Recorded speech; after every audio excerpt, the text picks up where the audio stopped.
Check the painting, sir." The boy's voice was soft enough that, for a moment, Arthur Pennington thought it had come from somewhere inside his own head, the way certain memories sometimes did when he stood alone in the long gallery of the East Wing. He was holding a glass of bourbon in his right hand, the ice not yet melted, and he had been studying the small oil painting of a winter harbor that his late wife had purchased in a quiet auction house in Boston the year before she died. The painting had hung in this same place for 19 years. He had walked past it perhaps 4,000 times. He had not really looked at it in at least 9. He turned slowly. The boy was standing just inside the wide oak doorway, one hand resting against the brass handle, his small shoulders held very still, the way a deer holds itself when it has not yet decided whether the danger in front of it is worth running from. He was perhaps 10 years old, maybe 11, in a clean white shirt that was a size too large and dark trousers that had been pressed, but not by someone with the right kind of iron. Arthur recognized him after a moment. The boy's grandmother had worked in the kitchen of the Pennington estate for nearly 30 years, and she had brought the child with her on weekends since the spring, when whatever arrangement had previously kept him elsewhere had quietly fallen apart. Arthur had nodded at him twice in the corridor outside the pantry. He had never spoken to him. "What did you say?" Arthur asked. The boy did not look away. There was no fear in his face exactly, but there was a great deal of effort. The effort of a child who had been told all his life to make himself smaller in rooms that did not belong to him, and who was now choosing, against every instinct his short life had given him, to be seen. "Check the painting, sir," he said again, more clearly this time. "The one in front of you. There's something behind it. I think you should look." Arthur set the glass of bourbon down on the small mahogany table beneath the painting. He did it slowly, with the deliberate motion of a man who had built his entire fortune on never being seen to flinch. He was 73 years old. He was the founder and chairman emeritus of Pennington Maritime Holdings, a shipping conglomerate whose vessels carried roughly 4% of the world's container freight across 3 oceans. He had been threatened, sued, slandered, and once, in 1987, shot at from across a parking lot in Singapore. He had never, in any of those moments, set down a glass of bourbon quickly. He did not do so now. "Son," he said in the calm and unhurried voice he reserved for negotiations that mattered, "come here a moment. Walk slowly. Don't run. What is your name?" "Elijah, sir. Elijah Boone." "Elijah." Arthur tested the name in his mouth the way he tested the name of any man who had just walked uninvited into the most private room of his house. "Elijah, how did you come to be in the East Wing this evening?" The boy walked across the long stretch of polished oak floor until he was standing perhaps 3 feet away from Arthur. He smelled faintly of the rosewater soap that Arthur's housekeeper kept in the staff bathroom near the back stairs, and his hair had been combed carefully and recently with water, the small comb tracks still visible above his left ear. Arthur understood without needing to ask that the boy had washed and prepared himself before coming up here, because he had wanted to look proper when he told a stranger that something in the stranger's own home was not what it appeared to be. "My grandma sent me to bring the silver back to the cabinet in the front parlor," Elijah said. "I came through the gallery because it's shorter. I was carrying the tray and I stopped here because the tray was heavy and my arms were tired. While I was standing here, I looked up at this painting because it's the one with the boats and I like boats, and I saw something." "What did you see?" The boy lifted one small finger and pointed, not quite touching the gilded frame. "The wall behind it doesn't match, sir. The shadow underneath is wrong, and there's a line along the edge that wasn't there last Saturday. I know because I stood in this exact spot last Saturday too, and the painting was hung different. Somebody moved it. And whoever moved it didn't put it back the same way." Arthur Pennington felt, for the first time in 19 years, the small cold weight of something he could not immediately name settle in the center of his chest. Arthur did not move for a long moment. He looked at the painting the way a man looks at a face he has known all his life and is suddenly seeing in different light. The frame was the same gilded oak it had always been, with the small carved acorns at each corner that his wife Eleanor had loved enough to point out to dinner guests for years. The canvas itself, no larger than a folded newspaper, showed a winter harbor in pale grays and bone whites, three small fishing vessels at anchor under a sky that promised snow. But the shadow. The boy was right. Arthur saw it now that he was looking. The shadow beneath the bottom edge of the frame fell perhaps a quarter of an inch wider on the left side than on the right. It was the kind of detail a man would miss every day of his life, unless he had been standing in this exact spot for a particular reason, with his arms tired and his eyes drifting upward, on a quiet evening when the lamps in the gallery were lit at their lowest setting. "Elijah," Arthur said quietly, "how old are you?" "10, sir." "11 in March. Where did you learn to look at things this way?" The boy hesitated. He glanced once toward the doorway, the small reflexive glance of a child who had been raised to know that long answers were rarely welcome in rooms like this one. Then he seemed to decide something, and he met Arthur's eyes. "My daddy was a framer, sir. Not picture frames. House frames. He built houses. He used to take me to the sites on Saturdays before he passed, and he told me that anybody can look at a wall, but only a builder can tell when a wall is lying. He said the truth of a thing is always in the edges, the corners, the places where two pieces are supposed to meet. If the edges don't sit right, somebody has done something to it, and they didn't want you to notice." Arthur was quiet for a moment. "And what do the edges of this painting tell you?" "They tell me somebody took it down, sir, recently, and whoever put it back didn't measure. They eyeballed it, and there's something else." The boy lowered his voice, not from fear but from the natural caution of a child who understood that some sentences ought to be carried gently. "The wall behind it isn't the same color as the wall on either side. It's a little darker. Like there used to be something underneath the paint and somebody covered it up, but not enough." Arthur looked at the wall on either side of the frame. The boy was right about that too. The plaster ran in a continuous pale cream along the entire length of the gallery, 22 feet of it, except for a small rectangle directly behind the painting where the cream was perhaps half a shade deeper, the way old paint goes when it has been applied over something that did not want to be smooth. Arthur reached out and rested his fingertips on the lower edge of the frame. He did not lift it.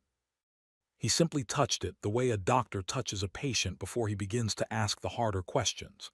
"Elijah," he said, "I want you to do something for me.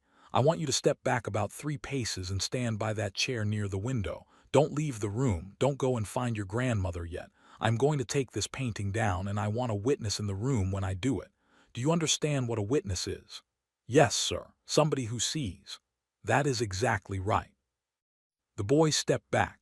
He folded his hands in front of him, the way a child folds his hands at the beginning of grace. Arthur lifted the painting carefully from the wall. The painting came away from the wall with a small, dry sound, the soft separation of old felt pads from plaster they had pressed against for 19 years. Arthur held it carefully in both hands, the way a man holds something his wife had loved, and stepped 2 paces back so that he could see what the frame had been hiding. For a long moment he did not understand what he was looking at. There was a square cut into the wall, not a hole exactly, a door. A small recess panel, perhaps 10 inches by 12. Its edges fitted so precisely into the plaster that even now, with the painting removed, a man would have to know it was there in order to find it. The seam ran along 3 sides in a line so fine it could have been mistaken for a crack in old paint. Along the 4th side, the bottom, there was a small brass hinge no larger than a coat button, painted over so many times that it had nearly disappeared into the wall itself. Arthur had not put this panel here. He stood very still. He was a man who had lived in this house for 41 years. He had walked past this wall, and the wall behind this wall, and the corridor on the other side of this wall, 10,000 times. He had hung this painting himself with a leaner on a Saturday afternoon in October of 2006, and he remembered the moment with the kind of clarity that a man remembers small, ordinary days after the person who shared them has gone. There had been no panel in the wall on that Saturday. He was certain of it, which meant someone had cut this panel into the wall after a leaner had died, after Arthur had stopped coming into the East Wing for the better part of 3 years, After the house had become, in his own quiet absence, a place where things could be done without him knowing. "Sir," the boy's voice was soft from across the room. "I see it, Elijah, I see it." Arthur set the painting down with great care on the upholstered bench beneath the window. He turned back to the wall. He stood in front of the small panel for perhaps 15 seconds without moving. He was not afraid. He was something stranger than afraid. He was a man who had just discovered that the house he had believed to be the safest place in his life had been keeping a secret from him, possibly for years, and the secret had been kept by someone he trusted enough to let inside these walls. He reached out and pressed his thumb gently against the lower edge of the panel. It did not move. He pressed harder. "Nothing, sir," Elijah said quietly from the chair. "My daddy used to say that the hinges on a hidden door usually open the opposite way you expect. Try pushing the top corner instead." Arthur looked at the boy. Then he reached up and pressed his thumb against the upper left corner of the panel. The panel clicked. It swung outward perhaps an inch, slow and silent on a small spring mechanism that someone had paid good money to install. Arthur caught the edge with his fingertips and opened it the rest of the way. Inside the cavity, set neatly into a small wooden frame that had been built directly into the wall, was a recess about the size of a shoebox.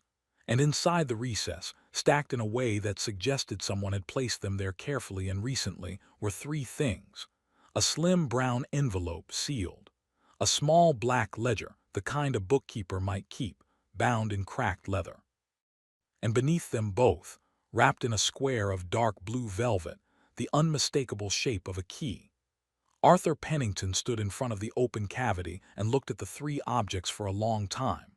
He did not touch any of them. He understood, in the way that men of his age and experience come to understand certain things without needing them explained, that whatever was inside that envelope and that ledger was going to change the rest of his life. Behind him, the boy waited quietly by the window. Arthur did not reach into the cavity. Not yet. He had spent half a century in rooms where the wrong fingerprint on the wrong document could undo years of careful work, and the instinct held even now in his own house, in front of his own wall. He stepped back one pace and looked at the small recess from a slight distance, the way a man looks at a chessboard when he has just realized the game has been going on longer than he thought. "Elijah," he said quietly, without turning, "I am going to ask you to do one more thing for me. There is a telephone on the small table by the door, the one with the green shade. I want you to pick it up and press the button marked 4. Do not say anything when the line is answered. Just hand me the receiver. Can you do that?" "Yes, sir." The boy crossed the room. Arthur heard the small click of the receiver being lifted, the soft chime of the internal line, the quiet padding of the boy's feet as he walked back. Arthur took the receiver without looking away from the wall. "Marguerite," he said. The voice on the other end belonged to his housekeeper of 26 years, a woman who had begun her employment when Alina was still alive, and who had, in the long quiet years since, become something closer to family than staff.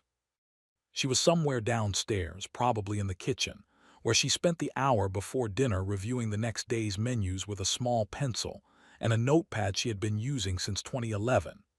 "Mr. Pennington, Marguerite, I would like you to do 3 things in this order without asking questions. First, I would like you to find Mrs. Boone and tell her that her grandson is with me in the East Gallery and that he is perfectly safe. He is helping me with a small matter and he will be down within the hour. Second, I would like you to walk to my study and lock the door from the inside. Stay there. Do not answer the door for anyone but me. Third, when you are inside the study, I would like you to open the bottom drawer of the desk and remove the small black telephone that is not connected to the house line. Bring it to the door of the East Gallery and slide it underneath. Do not knock. Do not enter." There was a pause of perhaps 2 seconds. "Yes, Mr. Pennington. Thank you, Marguerite." He set the receiver down. He turned and looked at the boy. Elijah was watching him with the same still attention he had brought into the room, but there was something new in his face now. Not fear, understanding. The boy had heard the instructions and had understood. in the way that certain children understand things they should not yet have to understand, that the man standing in front of the wall was preparing for something more serious than a moved painting. "Sir," Elijah said carefully, "are you in trouble?" Arthur considered the question. He had been asked it many times in his life by lawyers, by reporters, by his own children when they were small.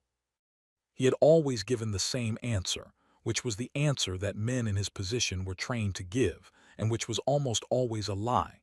He gave the boy a different answer. "I do not yet know, Elijah, but I believe someone in this house has done something they should not have done, and I believe they have been doing it for some time. You have helped me find the first proof of it. I am going to take this very slowly now, because the next few hours matter." The boy nodded once, the small, serious nod of a child who had been spoken to as an equal for perhaps the first time in his life. Arthur turned back to the cavity in the wall. He took a clean white handkerchief from his breast pocket, unfolded it carefully, and wrapped it around his right hand. Then he reached into the recess and lifted out the slim brown envelope. It was heavier than he had expected. He carried it to the small writing desk beneath the window, set it down on the leather blotter, and stood looking at it for one long moment before he reached for the silver letter opener that had belonged to his grandfather. Arthur slid the letter opener carefully along the upper edge of the envelope. The paper parted with a small, clean sound, the sound that good stationery makes when it has been waiting for a long time to be opened. He set the opener down. He drew out the contents.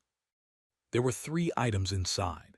The first was a folded document on heavy cream paper, the kind used by law firms that charged by the quarter hour.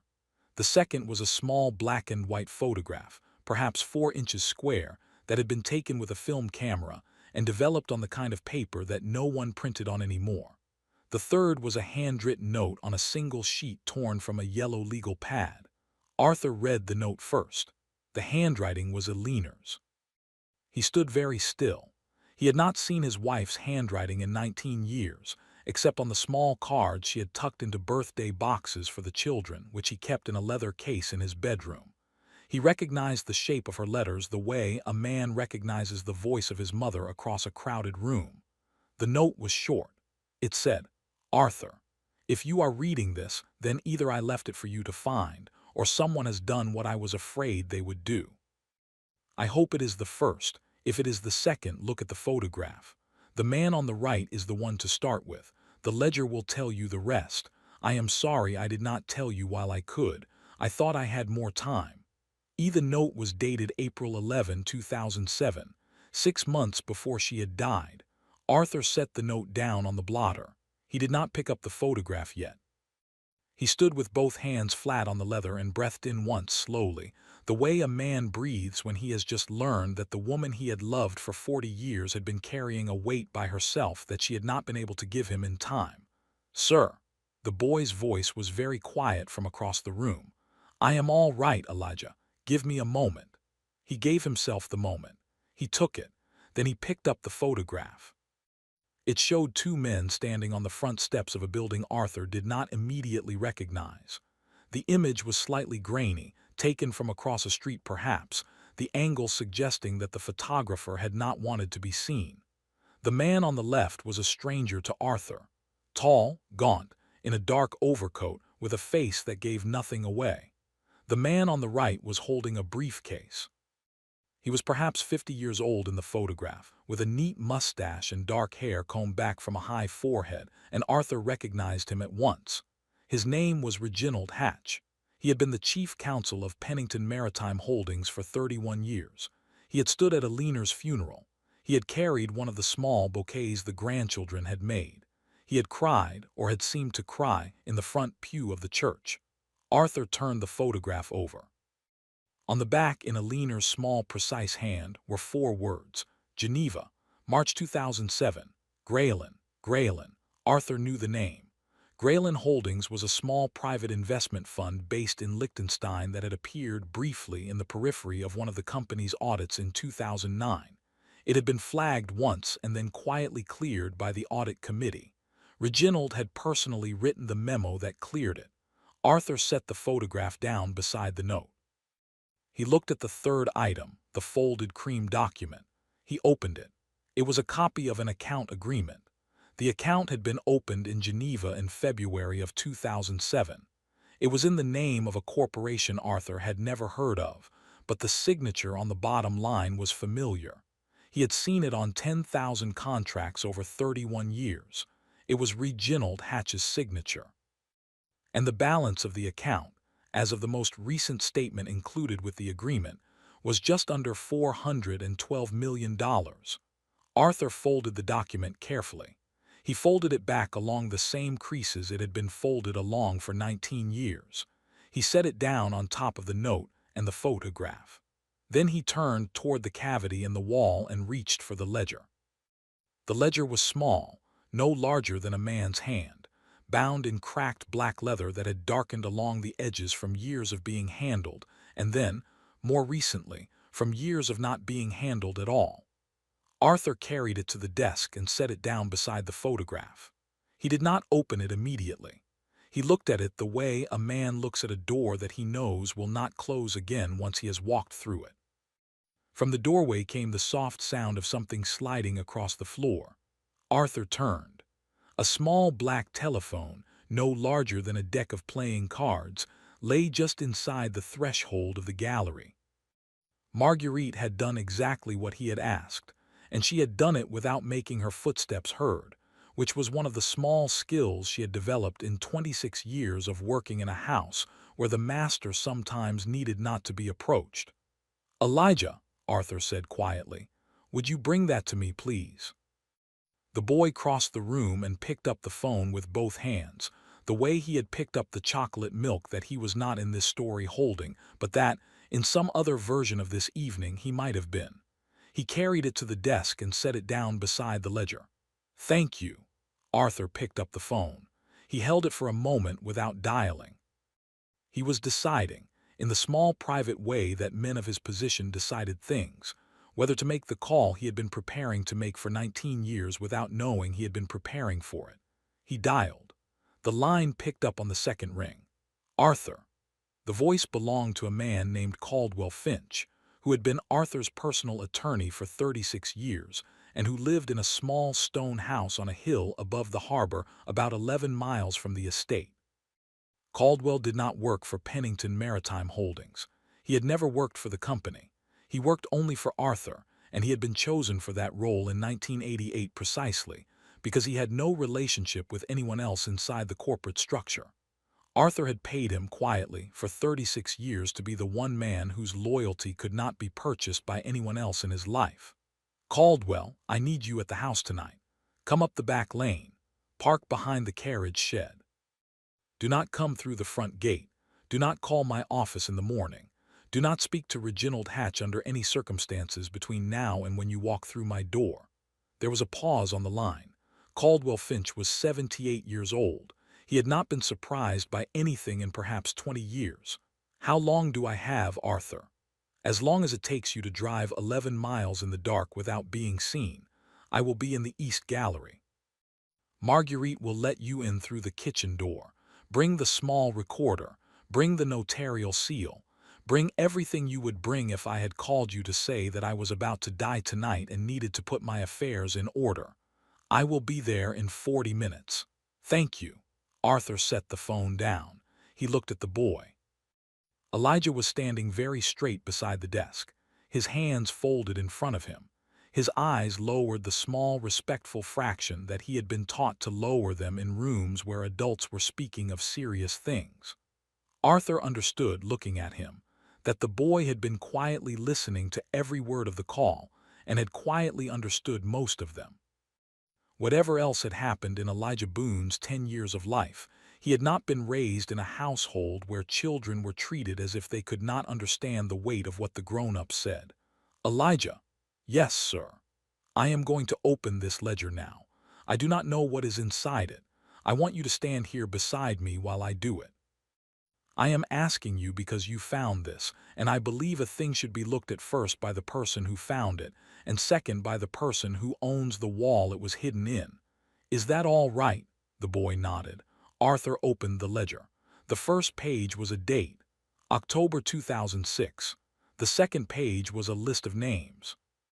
The names were written in Alina's hand, in the small, careful script that Arthur had read on grocery lists and birthday cards and the inside covers of books for 40 years. There were 14 names on the page. Some of them Arthur recognized at once. Others he did not. Beside each name was a date, and beside each date a small notation in Alina's private shorthand, the kind she had used in her own diaries. At the top of the page, underlined twice, were 3 words. People Reginald paid. Arthur read the list slowly. He took his time. He had learned long ago that the wrong reading of a document under stress was worse than no reading at all. He went down the page one name at a time, and he held each one in his mind for a moment before he moved to the next. 3 of the names belonged to men who had served on the board of Pennington Maritime Holdings between 2004 and 2007. 2 of them were still alive. One had died of natural causes in 2019.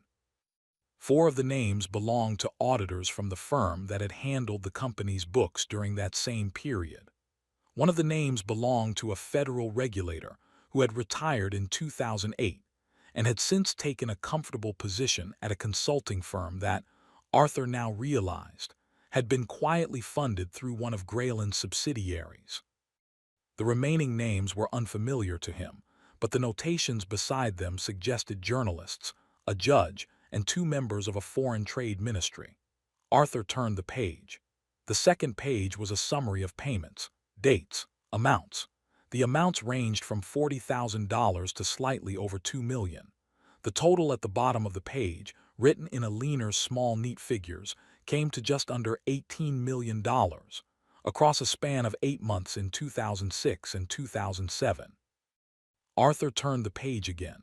The third page was a single paragraph in Alina's handwriting, dated April 9, 2007, 2 days before the note she had left in the envelope. Arthur, I found the first transfer by accident in November. I thought it was a mistake. I asked Reginald about it at the Christmas party. He told me it was a structured tax shelter and not to trouble myself. I did not believe him. I began to keep this book in January. I have not told you because I wanted to be sure. I am almost sure now. The money is not the company's. The money is yours. He has been moving it out of the personal trust, not the corporate accounts, and he has been doing it for longer than the dates in this book. I do not know how far back it goes. I do not know who else inside the firm is helping him. I am going to tell you on Sunday after church. If something happens to me between now and Sunday, please find Caldwell and give him this book. I love you. Arthur read the paragraph twice. Then he sat down slowly in the small upholstered chair beside the desk. He had not sat down in this gallery in many years. The chair was lower than he remembered. He let his weight settle into it and put both hands flat on his knees. Alina had died on a Saturday morning, April 14, 2007, 3 days after she had written the note. 2 days before the Sunday she had planned to tell him. She had died of an aneurysm. The coroner had been certain. There had been no question at the time, and there had been no question in the 19 years since. But she had written, if something happens to me. Arthur sat for a long moment in the chair. The boy stood quietly beside him and did not speak. There are certain silences that children understand better than adults do, and Elijah Boone understood this one. He simply stood with his hands folded and waited for the old man in the chair to be ready to stand up again. After perhaps 2 minutes, Arthur lifted his head. Elijah, he said quietly, I want you to go and find your grandmother. Tell her I asked you to wait with her in the kitchen until Mr. Finch arrives. He will be here within the hour. When he comes, I would like you to come back upstairs with him. Can you do that? Yes, sir. Thank you. For everything you have done tonight. The boy hesitated at the doorway. He turned back. Sir, she loved you very much, I can tell from how she wrote. Arthur looked at him. Yes, he said, she did. The boy left. Arthur sat alone in the gallery for a long time after the boy had gone. He did not move from the chair. He did not pick up the ledger again. He looked at the small painting of the Winter Harbor that he had taken down from the wall, now resting on the upholstered bench beneath the window, and he thought about the Saturday afternoon in October of 2006 when he and Alina had hung it together. He remembered that she had asked him twice whether it was level. He remembered that he had teased her for being particular. He remembered that she had laughed and said that a painting hung crooked told the truth about the people who lived with it, and that she preferred her truths to be deliberate. He understood now that she had not been speaking about decoration. She had been telling him, on that Saturday in October, that she was about to begin doing something deliberate. And she had chosen this wall in this gallery behind this painting because she had known that Arthur would walk past it every day of his life and would never, in his ordinary attention, look closely enough to find what she had hidden there. She had also known, Arthur realized now, that if anything happened to her before she could tell him, the painting would stay on the wall for as long as he lived in the house. Because it was hers. Because he would not move it. Because the same loyalty that had made him a difficult man to deceive in business had made him, in his grief, a man who left her things exactly where she had left them. She had counted on his grief to keep the hiding place safe. She had also counted, in some quieter corner of her planning, on someone eventually noticing what he could not. She had not known it would be a 10-year-old boy carrying a tray of silver through a shortcut in a gallery he did not belong in. But she had trusted, in the way that certain women trusted the world, that the right kind of person would eventually walk past and look up. Arthur stood. His knees ached the way they ached more often now than they used to. He walked to the window and looked out across the long sloping lawn that ran down to the line of old elms at the edge of the property. The sky above the elms had gone the deep blue of an evening that was not quite night. Somewhere beyond the elms, on the small back lane that wound through the woods, a pair of headlights was moving slowly toward the house with their beams turned down. Caldwell Finch had made the 11 miles in 36 minutes. Arthur turned away from the window. He walked to the desk and picked up the ledger, the envelope, the photograph, and the note. He carried them carefully to the small safe that was set into the wall behind a hinged section of the bookshelf, a safe that Reginald Hatch had never known existed, because Arthur had installed it himself in 1979 without consulting anyone, including, at the time, Eleanor. He keyed the combination. He placed the items inside. He closed the safe and turned the dial. Then he reached into the cavity in the wall one more time and lifted out the small bundle wrapped in dark blue velvet. He unfolded the velvet on the desk. Inside was a key. It was an old key, brass, heavier than it looked, with a square shank and an unusual cut along the bit. Arthur recognized it at once, though he had not seen one like it in many years. It was the key to a safe deposit box at a particular bank in a particular city, a bank that Eleanor's family had used for 3 generations, and that Arthur himself had not stepped inside since 1994. There was a small paper tag tied to the key with a length of plain white string. On the tag, in Eleanor's hand, were 2 words: the rest. Arthur held the key in his palm for a long moment. He understood that whatever was in the safe deposit box was the part Eleanor had not been able to fit into a ledger or an envelope. The part she had needed to keep in a place that no one inside the house and no one inside the firm could reach without her key. She had left him a map. He closed his fingers around the brass. From somewhere below, in the long, quiet hallway that led from the kitchen to the east stairs, came the small, careful sound of 2 sets of footsteps. One of them was the slow, measured tread of a 78-year-old attorney climbing stairs he had not climbed in a long time. The other was the lighter step of a 10-year-old boy. Arthur slipped the key into the inside pocket of his jacket. He walked to the door of the gallery and opened it. Caldwell Finch came into the gallery, the way he came into every room, slowly, deliberately, with his hat already in his hand. He was a tall man who had grown slightly bent in the past decade, but who still carried himself with the upright dignity of a generation that had been taught to stand straight in the presence of bad news. He wore a dark gray overcoat and carried a small leather satchel that Arthur had seen perhaps 4 times in their 36 years of friendship. The satchel came out only for the matters that could not be put into letters. Behind him, Elijah Boone walked quietly, his small hands once again folded in front of him. "Arthur," Caldwell said. "Caldwell, thank you for coming." The 2 men did not embrace. They had never embraced. They had stood at 3 funerals together and at the bedside of Arthur's daughter when she had been very ill in 1996, and they had never embraced. It was not the kind of friendship that needed it. Caldwell looked at the boy and then at the open cavity in the wall and then at Arthur. His eyes did not widen. They never did. "Tell me," he said. Arthur told him. He told him in 12 minutes. He left nothing out. He walked Caldwell to the safe behind the bookshelf, opened it, and laid the ledger, the envelope, the photograph, the note, and the key out on the desk in the same order he had found them. Caldwell read each item the way he read all documents, once quickly, once slowly, once with a small pencil in his hand. When he was finished, he set the pencil down and looked at Arthur for a long moment. "Eleanor," he said quietly. "Yes. She came to my office in March of 2007. She did not tell me why. She asked me a hypothetical question about fiduciary duty within a personal trust and the obligations of counsel who served both the trust and the company that funded it. I told her what the law required. I did not understand at the time what she was asking. I understand now." Arthur nodded slowly. "Caldwell, I need 3 things from you tonight. First, I need a sworn statement of what is in this room and how it was found. I want the boy's account recorded in his own words, and I want it witnessed by you and notarized.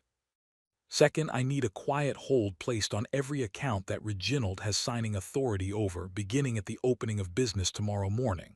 I will sign whatever you need me to sign tonight. Third, I need a private investigator in this house by midnight, not one of ours. Someone outside the firm, someone you trust personally. I know the man." "Good." Caldwell opened the satchel. He drew out a small recorder, a leather folder of blank affidavit forms, and the heavy brass notarial seal that he had carried in his pocket since 1972. He set them on the desk with the unhurried care of a man who had learned long ago that legal weight, properly applied, traveled further than any other kind of pressure a wealthy man could bring to bear. He turned to the boy. "Young man," he said, "my name is Mr. Finch. I am Mr. Pennington's lawyer. I am going to ask you some questions, and I am going to write your answers down on this piece of paper. When we are finished, I am going to read the answers back to you, and if I have written them down correctly, I am going to ask you to sign your name at the bottom. Is that all right?" "Yes, sir." "Have you ever signed your name on a legal document before?" "No, sir." "Then this will be the first. It is an important first. Do you understand what it means to tell the truth under oath?" "Yes, sir. It means you tell the truth even when nobody would know if you didn't." Caldwell looked at the boy for one long moment. Then he looked at Arthur. Something passed between the two old men that did not need to be spoken. "That is exactly what it means," Caldwell said quietly. "Sit down, son. Take your time." The boy sat in the small chair beside the desk. Caldwell sat across from him. Arthur stood by the window and watched the elms at the bottom of the lawn while the lawyer and the boy began, in quiet, careful sentences, to put the evening into the kind of record that a court of law would one day read. Outside, somewhere beyond the elms, the first stars of the night had begun to show. What happened in the weeks that followed moved with the patient, deliberate weight that only old money and older lawyers can bring to a matter that has been waiting 19 years to be answered. Reginald Hatch was not arrested in his office. He was not arrested at all at first. Caldwell Finch did not believe in noise. He believed in paper. By the end of the first week, every account that Reginald had touched in 3 decades had been quietly frozen by a court order that no one in the firm had seen coming. By the end of the second week, the contents of Eleanor's safe deposit box had been opened in the presence of 3 federal investigators and 2 forensic accountants, and what was inside had filled 6 bankers' boxes. By the end of the third week, the indictment ran to 241 pages and named 11 defendants, of whom Reginald was only the first. The aneurysm that had killed Eleanor Pennington in April of 2007 was re-examined by a pathologist whose name Arthur was never given. The pathologist's report, when it came, was careful in the way that such reports are careful when they cannot prove what they suspect. It said that the original finding could not be ruled out, but that certain pharmacological possibilities had not been tested for at the time and could no longer be tested for now. It said that the matter would have to remain in the official record as it had been recorded in 2007. Arthur read the report once. Then he folded it and put it in the safe behind the bookshelf, beside Eleanor's ledger. He understood that some questions, once asked too late, become a different kind of answer. He did not speak of it again. Reginald Hatch pleaded guilty in the autumn to 17 of the 43 charges against him. He did so in exchange for the cooperation that brought down the remaining 10 defendants. He was sentenced to 22 years in a federal facility. He was 68 years old at the time of sentencing. Arthur did not attend the hearing. He had said everything he needed to say in a single letter that Caldwell had delivered to Reginald's attorney 3 weeks earlier, the contents of which were never made public and never will be. The $412 million in the Geneva account, along with the considerably larger sum that had been traced through the safe deposit box, was recovered in full. Arthur did not return it to the personal trust. He placed it, instead, into a foundation that he established in Eleanor's name in the spring of the following year. The foundation's stated mission was simple. It funded the education of children whose parents worked in domestic service, in the building trades, in the kitchens and the gardens and the back stairwells of the houses of men like Arthur Pennington. The first scholarship was awarded to a boy named Elijah Boone. Mrs. Boone, his grandmother, did not retire from the kitchen, though Arthur offered. She said that she had cooked in that kitchen for 30 years, and she was not yet ready to cook anywhere else. She did, however, accept the small cottage at the edge of the property that Arthur offered her and her grandson, and she accepted it on the condition that she would continue to pay a token rent, which Arthur, after some negotiation, agreed to. Elijah was enrolled in a small private school 8 miles from the estate that Arthur had supported quietly for many years. He took to it slowly, the way a careful child takes to any new room.